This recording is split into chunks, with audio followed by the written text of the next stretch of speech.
कैसे हैं आप लोग। आई होप कि आप लोग अच्छे हों।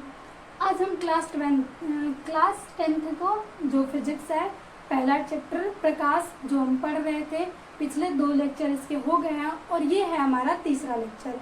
पहले लेक्चर में हमने प्रकाश के बारे में, प्रकाश के परावर्तन के बारे में पढ़ा। दूसरे लेक्चर में हमने प्रतिबिंब के बारे में पढ़ा, फिर किरण आरेख कैसे बनता है उसके बारे में अध्ययन किया। तो अगर आप इस चैनल पे न्यू हैं तो प्लीज़ जाके पीछे के जो 2 लेक्चर हैं देख लें। अगर आपको लाइट जो चैप्टर है उसमें एंजॉय करना है तो शुरू से अगर बेस से पढ़ेंगे तो समझने में आसानी होगी। आज हमारा 3rd लेक्चर है और इसमें हम देखेंगे कि वस्तु मतलब गोलीय दर्पण द्वारा प्रतिबिंब का बनना। गोलीय दर्पण का यूज करके हम प्रतिबिंब बनाएंगे। और आज के लेक्चर में हम सभी अवतल दर्पण हैं, अवतल दर्पण को लेंगे और अवतल दर्पण पे कितनी कंडीशन है प्रतिबिंब बनने की वो हम कंडीशन देखते हैं। तो आइए बिना लेट किए क्लास का शुरुआत करते हैं। तो देखिए, सबसे पहले है वस्तु अनंत पे हो, वस्तु अनंत पे हो और हमें देखना है अवतल दर्पण के लिए। उनकी सभी का प्रतिबिंब देखेंगे अवतल दर्पण के लिए। तो अवतल दर्पण कैसा होता है, उसका जो मतलब परावर्तक सतह होता है वो दबा हुआ होता है और जो कलय की गई होती है वो उभरा हुआ होता है। यानी अगर हम फिगर बनाएं तो ये हो गया हमारा अवतल दर्पण। यहाँ से हम कलय कर देंगे।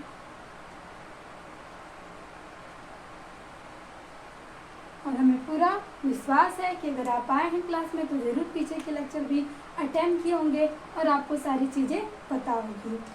तो देखिए बच्चों, यहाँ से ये हमारा पोल है और हमने माना था यहाँ पे फोकस और ये हमारा वक्रता केंद्र हो गया।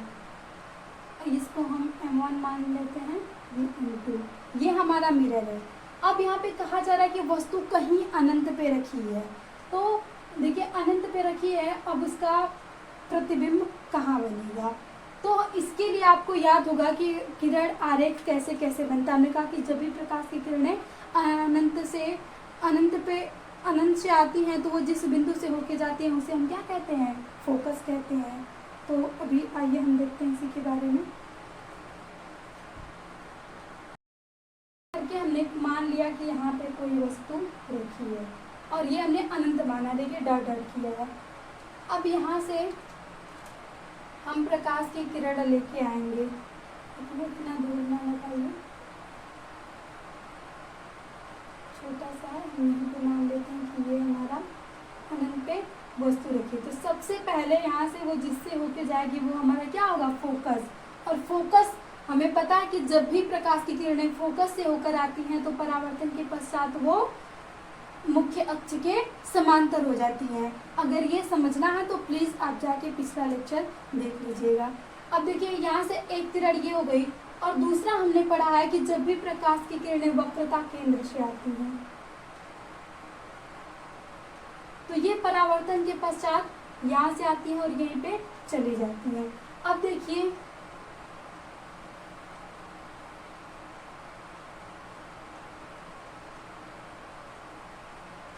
यही हमारा प्रतिबिंब बना है। जहां भी ये प्रकाश की किरणें, 2 किरणें हमने लिया है, ये किरणें यहाँ से आएंगे और परावर्तन के पश्चात मुख्य अक्ष के समांतर हो गई और दूसरा वक्रता केंद्र से आती है और वक्रता केंद्र पे पुनः वापस चली जाती है उसी मार्ग द्वारा। तो जहां भी ये रेज एक दूसरे को काटती हैं वही हमारा क्या कहलाता है, प्रतिबिंब कहलाता है। मान लीजिए ये हमारा A था और ये B था, तो यहाँ पे B' और A' बनेगा। इसका मतलब ये है कि ये प्रतिबिंब कैसा होगा, एक तो छोटा होगा, दूसरा उल्टा एवं वास्तविक।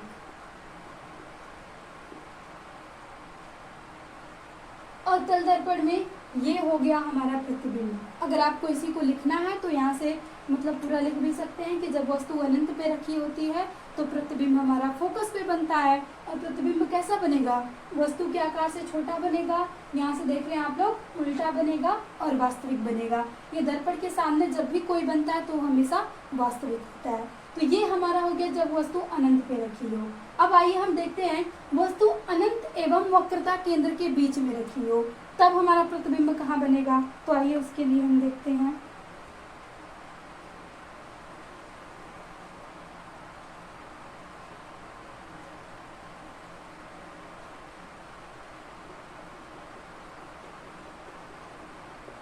सभी हम अवतल दर्पण के लिए देख रहे हैं यहाँ पे।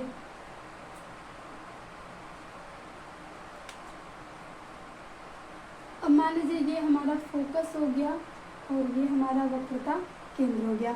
अब अनंत और वक्रता केंद्र के बीच में मान लीजिए यहाँ से डॉट डॉट कहीं पे अनंत होगा और इसी के बीच में होगा।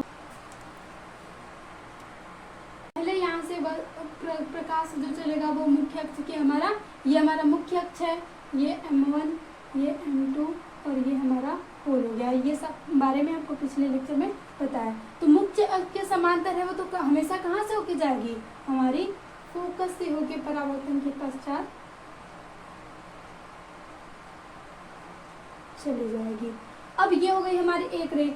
अब देखिए जब दूसरी किरण आती है तो वो कहाँ से जाती है, वक्रता केंद्र से, और हमें पता है वक्रता केंद्र से जाती है तो पुनः ये वापस इसी माध्यम में लौट जाएगी और यहाँ पे ये हमारा प्रतिबिंब बनेगा।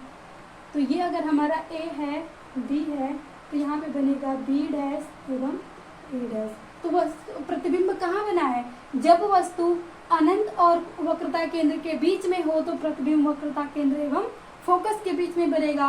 और पहला था कि जब वस्तु अनंत पे हो तो प्रतिबिंब फोकस पे बनेगा। और यहाँ भी सेम कंडीशन, प्रतिबिंब उल्टा,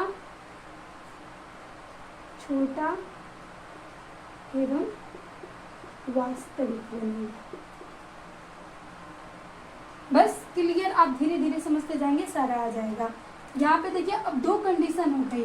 अब हम तीसरी कंडीशन देखते हैं। हम धीरे धीरे दर्पण की ओर जा रहे हैं। अनंत से अब वक्रता केंद्र के, अनंत से पहले अनंत पे रखे थे, अब अनंत से हमने वक्रता केंद्र अनंत के बीच में रखा। अब यहाँ से सीधे हम वक्रता केंद्र पे रखेंगे तो वस्तु वक्रता केंद्र पे हो। यहाँ से देखिए हम यहाँ से मिरर ले लेते हैं।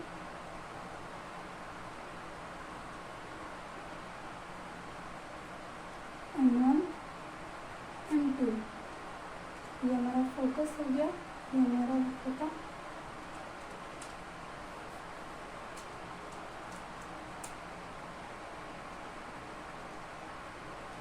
फोकस एवं वक्रता केंद्र।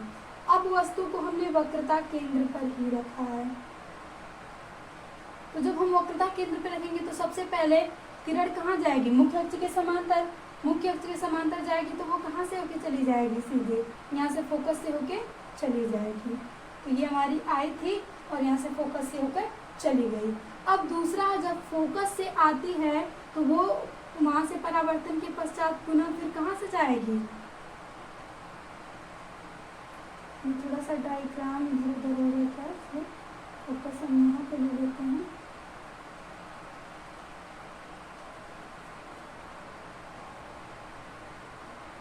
ये हमारा फोकस है और यहाँ से ये जब फोकस से आती है तो ये मुख्य अक्ष के समांतर हो जाती है। तो देखिए यहाँ पे कट हुआ है यहाँ पे, यानी जब भी हम वस्तु को वक्रता केंद्र पे रखेंगे तो प्रतिबिंब हमेशा वक्रता केंद्र पे ही बनेगा। ये हमारा A भी है तो ये हमारा B डैश एवं A डैश बनेगा।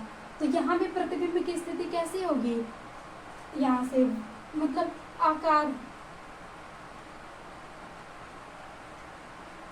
वस्तु के बराबर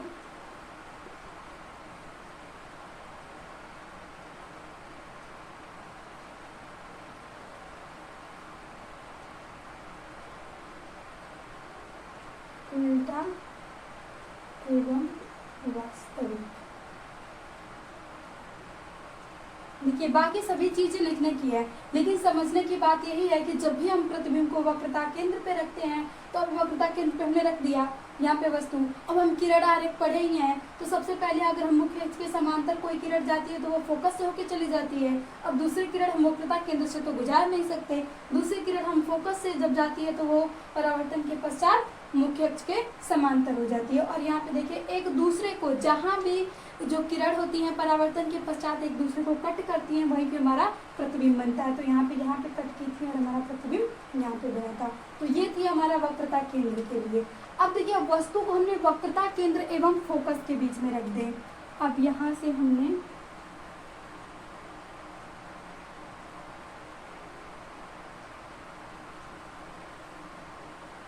पोल हो गया, हमारा फोकस हो गया, और ये हमारा वक्रता केंद्र हो गया। अब देखिए हमारा, देखिए ये जब वस्तु वक्रता केंद्र और फोकस के बीच में रखी हो, तो यहाँ से ये हमारी वस्तु हो गई A डैश एवं B डैश, ये हमारी वस्तु हो गई। अब यहाँ से प्रकाश की किरण मुख्य अक्ष के समांतर जा रही है, और हमें पता है कि जब भी मुख्य अक्ष के समांतर जाती है तो वो फोकस से होके वापस चली जाती है। अब दूसरी हम लेते हैं कि जब प्रकाश की किरणें को हम किससे भेज देते हैं, फोकस से भेज देते हैं, तो वो परावर्तन के पश्चात यहाँ पे मुख्य अक्ष के समांतर हो जाती है। अब देखिए ये एक दूसरे को यहाँ पे कट कर रही है, तो अब हम बोल सकते हैं कि जो प्रतिबिंब बना है वो कहाँ पे बना है, अनंत और वक्रता केंद्र के बीच में बना है। और यहाँ पे जो वस्तु होगी, यहाँ पे वस्तु का आकार जो होगा, ये थोड़ा सा डायग्राम है छोटा, यहाँ पे बड़ा बनता है, उल्टा बनता है एवं वास्तविक बनता है। ये हो गया हमारा जब वस्तु वक्रता केंद्र एवं फोकस के बीच में हो, वो वाली कंडीशन। तो हमने 4 कंडीशन देख ली, पूरी 6 कंडीशन हमने देखनी होती है उत्तल दर्पण के लिए भी और अवतल दर्पण के लिए। इसमें से जो 5 कंडीशन होती है उसमें हमेशा जो प्रतिबिंब होगा वो वास्तविक होगा एवं उल्टा होगा, छोटा बड़ा वो अलग है, लेकिन 5 कंडीशन में प्रतिबिंब जो होगा वास्तविक और उल्टा ही होगा। एक ऐसी कंडीशन आती है कि उसमें प्रतिबिंब आभासी एवं सीधा बनता है। देखिए हमने 4 कंडीशन देख ली। पहले में हमने वस्तु को अनंत पे रखा था तो प्रतिबिंब फोकस पे बना। दूसरे में हमने वक्रता केंद्र और अनंत के बीच में रखा तो प्रतिबिंब फोकस और वक्रता केंद्र के बीच में बना। और जब हम वस्तु को वक्रता केंद्र पर रखते हैं तो प्रतिबिंब वक्रता केंद्र पे ही बनता है। जब हम वस्तु को वक्रता केंद्र एवं फोकस के बीच में रखते हैं तो प्रतिबिंब वक्रता केंद्र एवं फोकस के बीच में है, तो प्रतिबिंब अनंत एवं वक्रता केंद्र के बीच में बना है, क्योंकि इधर कहीं हमारा अनंत है, ऐसे हम डॉट डॉट कर लेंगे, इधर अनंत है। अब हम देखते हैं तीसरी कंडीशन। आपको अगर स्क्रीनशॉट लेना हो तो ले सकते हैं। यहाँ पे हम लेंगे वस्तु फोकस पे है।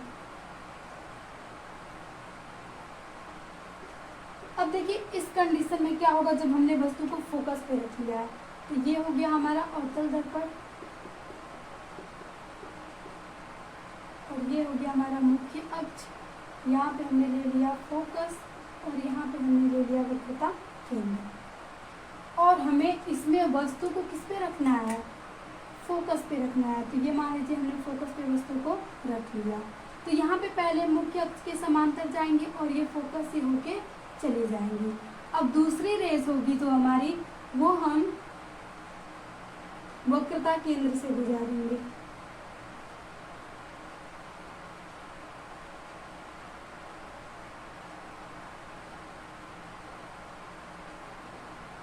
और ये वक्रता केंद्र से अगर जाती है तो वहीं से वापस भी आ जाएगी।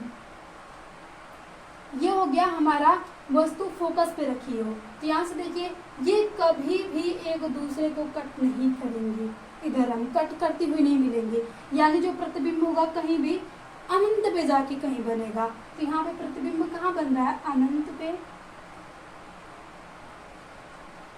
और जो प्रतिबिंब होगा हमारा अनंत पे बन रहा है, तो अगर इसमें वास्तविक ही बनेगा, वास्तविक, उल्टा एवं बड़ा बनेगा। ये हो गया हमारा जब वस्तु कहाँ पे रखी हो, फोकस पे रखी हो। तो फोकस में पहली रे को हमने समांतर मुख्य अक्ष के समांतर भेजा, वो फोकस से होकर चली गई। दूसरी रे वक्रता केंद्र से जाती है, परावर्तन के पश्चात ये वक्रता केंद्र से ही वापस चली जाती है। तो ये एक दूसरे को हमें काटती है, कहाँ जाके, कहीं अनंत पे काटती है, तो अनंत पे हमारा प्रतिबिंब बनता है। अब लास्ट कंडीशन हमारी बची है, जो यहाँ पे हम कर लेते हैं। वो है हमारी जब वस्तु फोकस एवं ध्रुव के मध्य हो। अब हमें वस्तु को फोकस और ध्रुव के मध्य रखना है, तो ये हो गया हमारा मिरर और ये हमारा मुख्य अक्ष हो गया। यहाँ पे हमने फोकस ले लिया, ये हमारा वक्रता केंद्र हो गया, और ये हमारा ध्रुव हो गया। अब यहाँ से देखिए हमें वस्तु को यहाँ पे रखना है, हमने वस्तु को यहाँ पे रख दिया। अब हम देखते हैं कि इसमें प्रतिबिंब कैसा बनता है। तो इधर इसमें हम देखिए सबसे पहले लेंगे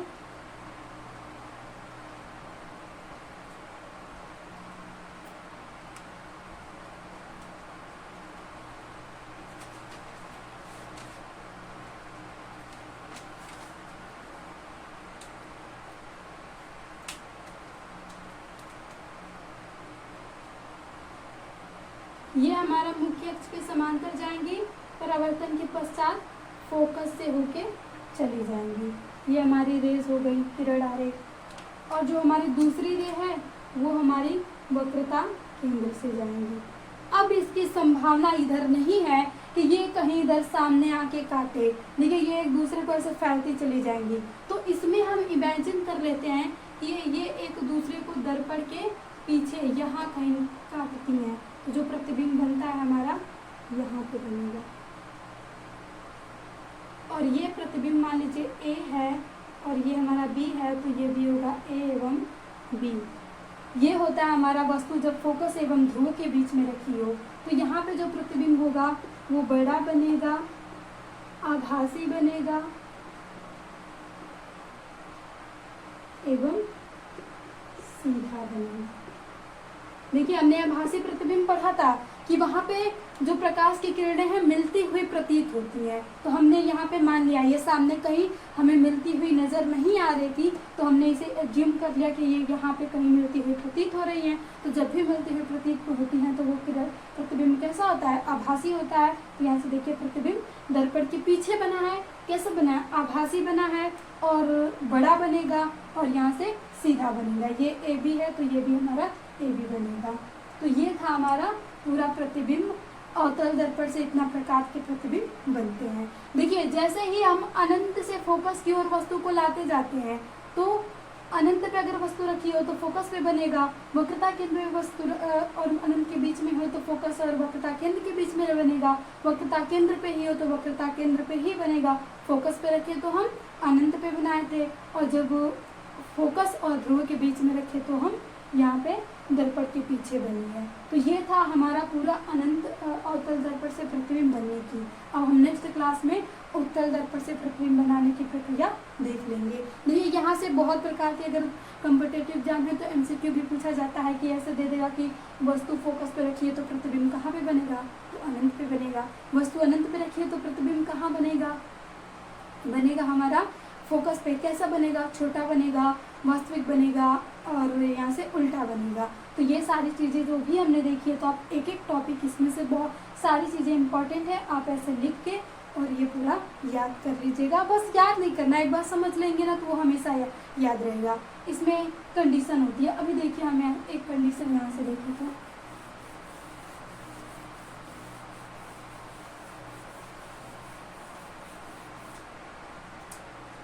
मान लीजिए ये हमारा कोई दर्पण था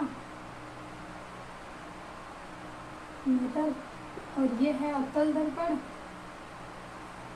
ये हो गई हमारी फोकस, ये हो गया हमारा वक्रता केंद्र। अब देखिए जैसे जैसे हम इधर आ रहे थे वस्तु को लेकर, प्रतिबिंब छोटा हो रहा था। वस्तु जब इधर आ रही थी तो हमारा प्रतिबिंब ऐसे मान लीजिए छोटा होते चला गया। और जब हम वस्तु को फिर पुनः जब हम वस्तु यहाँ रखेंगे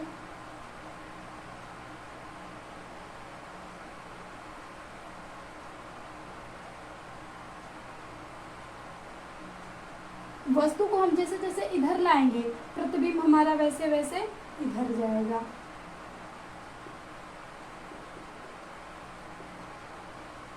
जब हमने अनंत पे रखा तो प्रतिबिंब यहाँ हमारा ऐसे कहाँ पे बना था, फोकस पे बना था। जब हमने इनके बीच में रख दिया तो जो हमारा प्रतिबिंब बना था वो इनके बीच में बना था। जब हमने प्रतिबिंब यहाँ पे रख दिया तो हमारा प्रतिबिंब यहीं पे बना था। जब हमने प्रतिबिंब को यहाँ पे रख दिया तो हमारा जो प्रतिबिंब था यहाँ पे बना था। जब हमने वस्तु को, मान लीजिए ये हमारा इधर प्रतिबिंब बना, जब हमने वस्तु को फोकस पे रख दिया तो प्रतिबिंब हमारा कहीं अनंत पे जाके बना था। तो देखिए हम जैसे जैसे इधर ला रहे हैं, ये वस्तु को इधर लाते जा रहे हैं तो प्रतिबिंब हमारा इधर खिसकता हुआ चला जा रहा है। और देखिए इधर से जैसे बड़ा होता चला जाएगा। तो ये होता है हमारा अवतल दर्पण से प्रतिबिंब बनने की क्रिया। और वो एक लास्ट है जो होती है जो कि प्रतिबिंब हम यहाँ पे जूम कर लेते हैं, और ये होता है हमारा आभासी प्रतिबिंब। तो ये था, जैसे हमने अनंत पे रखा तो प्रतिबिंब फोकस पे बना। जब हमने यहाँ पे अनंत और वक्रता केंद्र के बीच में रखा तो प्रतिबिंब वक्रता केंद्र एवं फोकस के बीच में बना। जब हमने वक्रता केंद्र पे ही बना तो देखिए प्रतिबिंब यहाँ से यहाँ आया, फिर जब हमने यहाँ रखा तो यहाँ आया, जब हमने यहाँ रखा तो ये अनंत पे चला गया। और जब हम वस्तु को यहाँ रखते हैं तो हमारा प्रतिबिंब यहाँ बनता है। तो ये है हमारी पूरी अवतल दर्पण से बनने की कंडीशन। जैसे जैसे हम वस्तु को इधर लाएंगे प्रतिबिंब हमारा इधर की ओर जाता है और बड़ा होता चला जाएगा। तो आई होप आप लोगों को अवतल दर्पण से प्रतिबिंब बनाने की प्रक्रिया पूरी समझ में आई होगी। और अगर आप लोगों को क्लास हेल्पफुल लगी हो तो प्लीज़ ज़्यादा से ज़्यादा शेयर करें। और मेरे क्लास 10th के स्टूडेंट प्यारे जो आप लोग हैं, बस कोई भी टेंशन ना लीजिए, आप अच्छे से अपनी पढ़ाई कीजिए, बिल्कुल भी नहीं, बोर्ड की टेंशन लेना ही नहीं है। बस आप अपना 100% देते चलिए। इधर मेहनत कर लेंगे फिर उधर आपको रिजल्ट की बात कोई टेंशन नहीं रहेगी। तो इधर आपके पास अभी टाइम है। जो कल करने वाला बात है ना वो छोड़ दीजिए। कल पे किसी भी काम को मत टालिए। काल करे सो आज करे, यही वाला जो लाइन है, पंक्ति है, वो अपनाइए। जो भी आपका काम है अपना एक देखिए टाइम टेबल आपको बिल्कुल भी नहीं बनाना है। आपको बनाना है तो अपना टारगेट कीजिए। आज हमें इतना पढ़ना है तो आज किसी भी टाइम, उसे रात को, दिन में, सुबह को, दोपहर में, जब भी टाइम मिले आपको उस टारगेट को पूरा कर लीजिए। टाइम टेबल आप फिक्स करेंगे तो वो फिक्स रह ही जाएगा। तो कभी भी आप टाइम टेबल ना बनाएं, अपना टारगेट सेट करें। टारगेट के अनुसार पढ़ाई करेंगे और छोटे छोटे टारगेट को बनाएं और अपना छोटे ये जो टारगेट अपना एक दिन अचीव करेंगे आपको खुशी भी मिल जाएगी। और यही छोटे छोटे टारगेट आपको एक दिन बड़े गोल को हासिल करने में मदद करेंगे। तो आप कल का काम आज पे मत कीजिए, जो भी करना हो जब आपको टाइम मिले मतलब सेट कीजिए गोल और उसी दिन करिए कि ये इतना हमारा टारगेट है, कुछ भी हो जाए हमें पूरा करना है। तो ये था हमारा पूरा प्रतिबिंब बनने की अवतल दर्पण से। हम नेक्स्ट क्लास में मुत्तल दर्पण देख लेंगे। तो थैंक यू, मिलते हैं नेक्स्ट सेशन में।